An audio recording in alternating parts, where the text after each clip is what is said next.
जय हिंद साथियों, स्वागत है आप सभी को हमारे YouTube channel smart study batch में दोस्तों।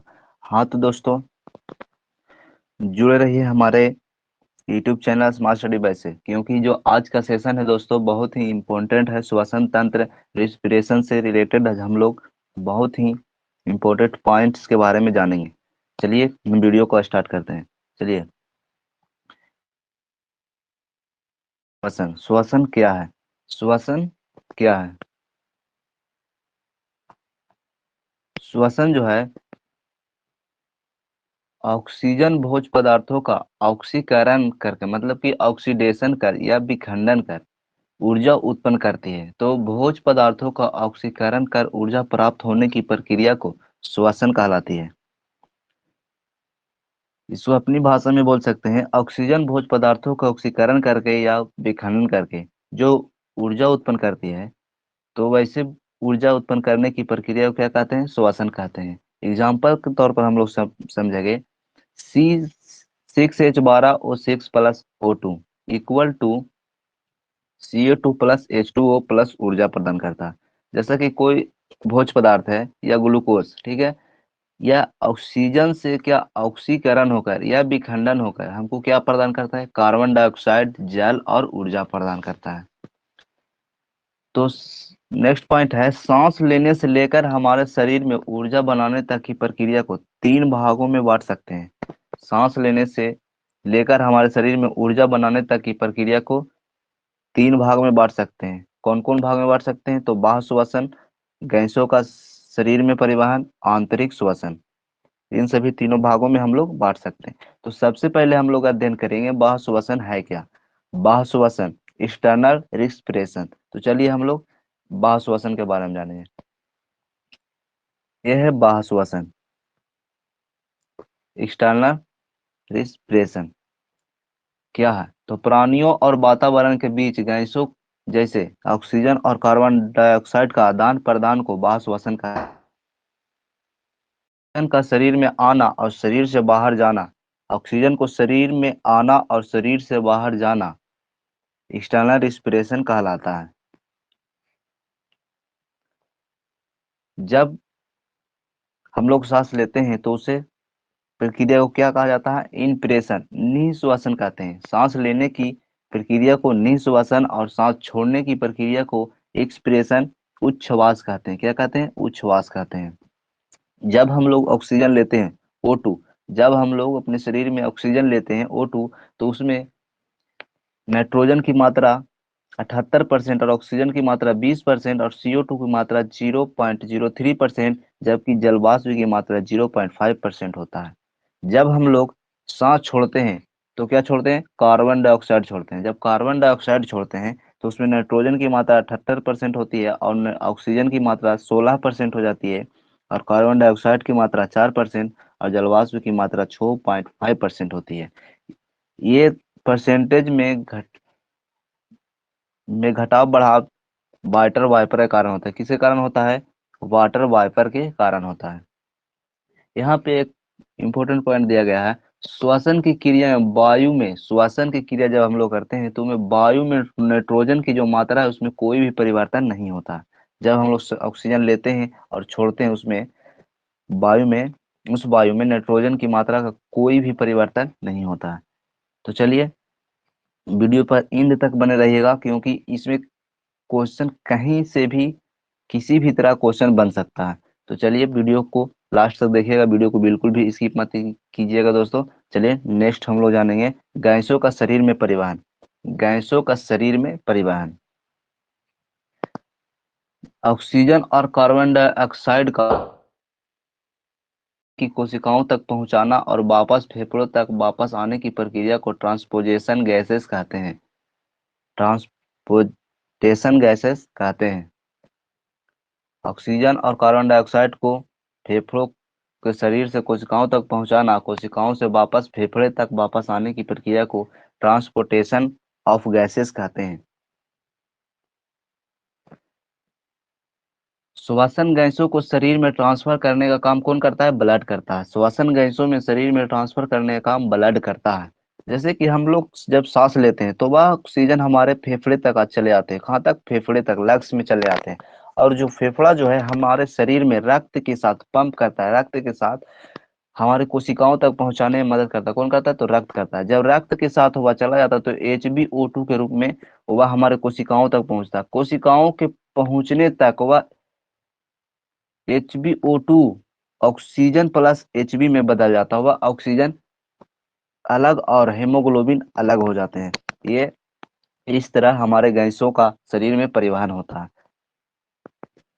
चलिए यहाँ पे देखिएगा, इंपॉर्टेंट पॉइंट है, ऑक्सीजन का परिवहन रक्त में उपस्थित हीमोग्लोबिन के कारण ही होता है। कहा जा रहा है ऑक्सीजन का रक्त में परिवहन उपस्थित हीमोग्लोबिन के द्वारा होता है। Hb मतलब कि हीमोग्लोबिन, ये एक प्रोटीन है। हीमोग्लोबिन क्या है? हीमोग्लोबिन एक प्रोटीन है जो रक्त में पाया जाता है। इससे इसके केंद्र में लौह परमाणु की उपस्थित होती है। इसके केंद्र में जो है लौह परमाणु उपस्थित होती है। चलिए नेक्स्ट हम लोग जानेंगे आंतरिक श्वसन के बारे में। आंतरिक श्वसन है क्या?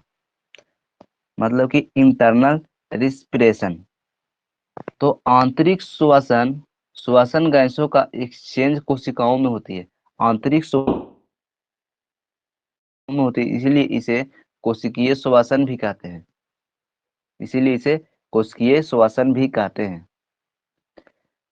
कोशिका, इसका आंतरिक श्वसन एक्सचेंज कोशिकाओं में होती है। मतलब कि सेल, जिसे सेल कहते हैं, उसे कोशिका, कोशिकीय, कोशिकाओं में होती है। इसे कोशिकीय श्वसन भी कहते हैं। कोशिकीय श्वसन दो प्रकार के होते हैं, अनॉक्सी श्वसन और ऑक्सी श्वसन।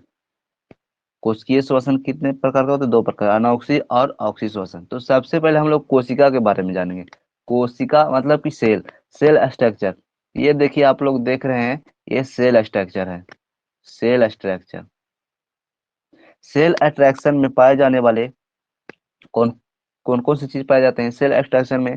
केंद्रक, राइबोसोम, कोशिका द्रव और माइटोकॉन्ड्रिया पाए जाते हैं।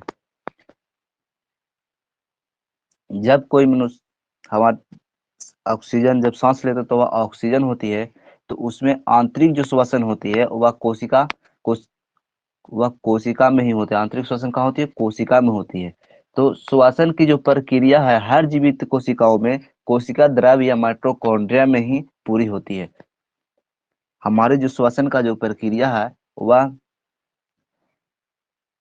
कहाँ होती है पूरी? माइटोकॉन्ड्रिया या कोशिका द्रव में पूरी होती है। तो चलिए नेक्स्ट हम लोग जानेंगे। तो यहाँ पे अनॉक्सी श्वसन और ऑक्सी श्वसन, ठीक है, अनॉक्सी श्वसन और ऑक्सी श्वसन। तो अनॉक्सी श्वसन है क्या? जो श्वसन ऑक्सीजन की अनुपस्थिति में होता है उसे अनॉक्सी श्वसन कहते हैं। अनॉक्सी श्वसन वैसा श्वसन है जो ऑक्सीजन के अनुपस्थिति में होता है, उसे अनॉक्सी श्वसन कहते हैं। अनॉक्सी श्वसन में कोशिका द्रव मतलब साइटोप्लाज्म में पूरी होती है। अनॉक्सी श्वसन जो है कोशिका द्रव में पूरी होती है।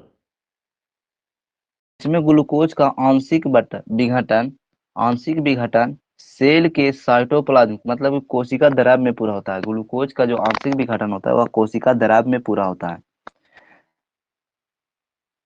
तो H12O6 ग्लूकोज जो है वह विखंडन होकर क्या देता है हमें? वह विखंडित होकर हमें पायरुविक अम्ल प्लस 2 ATP ऊर्जा देती है। पायरुविक अम्ल प्लस 2 ATP ऊर्जा प्रदान करती है।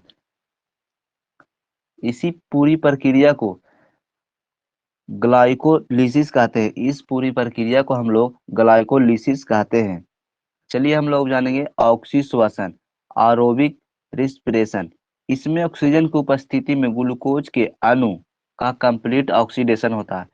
ऑक्सी श्वसन में ऑक्सीजन की उपस्थिति में ग्लूकोज अणु का कंप्लीट ऑक्सीडेशन होता है। नेक्स्ट पॉइंट है ऑक्सी श्वसन माइटोकॉन्ड्रिया में विशेष एंजाइम की उपस्थिति में पूरी होती है। ऑक्सी श्वसन जो है माइटोकॉन्ड्रिया में विशेष एंजाइम की उपस्थिति में पूरी होती है। ग्लाइकोलिसिस से प्राप्त पायरुविक अम्ल का माइटोकॉन्ड्रिया में पूर्ण ऑक्सीकरण होता है। पूर्ण ऑक्सीकरण होता है। जैसा कि कोई भोज्य पदार्थ है CH12O6 ग्लूकोज प्लस ऑक्सीजन से ऑक्सीकरण होकर वह क्या हमको प्रदान करता है? CO2 कार्बन डाइऑक्साइड, H2O जल और 36 ATP ऊर्जा प्रदान करते हैं, जो बहुत ही काफी है। 36 ऊर्जा ATP हमको लोगों को प्राप्त करती है। इस प्रकार के पूरी कोशिकीय श्वसन का यदि आंतरिक श्वसन में एक ग्लूकोज का पूर्ण ऑक्सीकरण होता है तो हमारे कुल ऊर्जा जो मिलती है वह 2 + 36 बराबर 38 ATP ऊर्जा प्राप्त होती है। एक ग्लूकोज को पूर्ण ऑक्सीकरण में हम लोगों को 38 ATP ऊर्जा प्राप्त होती है। ऑक्सीश्वसन को केब्स चक्र भी बोला जाता है। ऑक्सीश्वसन को केब्स चक्र भी बोला जाता है। चलिए नेक्स्ट है जो बहुत ही इंपॉर्टेंट पॉइंट्स है। देखिए क्या कह रहा है, मनुष्य के सांस लेने की दर 12 से 15 बार प्रति मिनट होता है। क्वेश्चन है, पूछ दिया जाएगा, मनुष्य 1 मिनट में कितने बार सांस ले सकते हैं? तो यहाँ पे इसका आंसर है 12 से 15 बार। कितने बार? 12 से 15 बार। मनुष्य सांस लेने की दर कितनी है? 12 से 15 बार प्रति मिनट होती है। यहाँ पे नेक्स्ट पॉइंट है, मनुष्य में श्वसन की प्रक्रिया का नियंत्रण मस्तिष्क में कौन करता है? तो यहाँ पे होगा, मनुष्य में श्वसन प्रक्रिया का नियंत्रण मस्तिष्क में मेडुला ऑब्लांगेटा भाग के द्वारा किया जाता है, जो आप यहाँ पे देख रहे हैं। ये मेडुला ऑब्लांगेटा है जो हमारे श्वसन प्रक्रिया को नियंत्रण करता है।